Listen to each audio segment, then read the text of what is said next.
মা, সামনের আমার জন্মদিন আসছে, আমরা কি কেক কাটবো না? আমার বান্ধবী ছোট পাখি আমাকে বলেছে ও ওর জন্মদিনে প্রতি বছর মজার মজার কেক কাটে, ওর বাবা ওর জন্য নিয়ে আসে। আমি কি এবার কেক কাটতে পারবো না মা? আমার খুব ইচ্ছে করে জন্মদিনে কেক কাটতে মা। টুনি, আমরা অনেক কষ্টে দিন যাপন করি। আমি কত কষ্ট করে খাবার সংগ্রহ করে আনি, সারা জঙ্গলে এদিকে ওদিকে ঘুরে বেড়াই একটু খাবারের জন্য। আর তুই কেক কাটার কথা বলছিস? আমি জঙ্গলের মধ্যে কেক কোথায় পাবো টুনি? বাজার তো এখান থেকে অনেক দূরে, আর আমার কাছে তো অত টাকাও নেই যে আমি তোর জন্য তো দামি কেক কিনে আনবো টুনি। আমাদের আর্থিক অবস্থা ভালো নয়, সেটা মেনে নিয়ে আমাদের চলতে হবে টুনি। তুই মন খারাপ করিস না টুনি, আমাদের কিছুই করার নেই।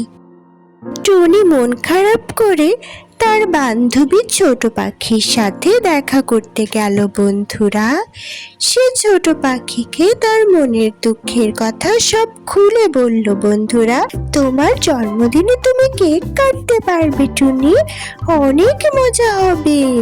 এটা তো একটা খুশির খবর টুনি, আমি অনেক খুশি হয়েছি শুনে। বন্ধুরা, টুনি পাখি আর তার বান্ধবী তাদের দুজনের পছন্দের কেক নিয়ে সমুদ্রের পাড়ে চলে গেল।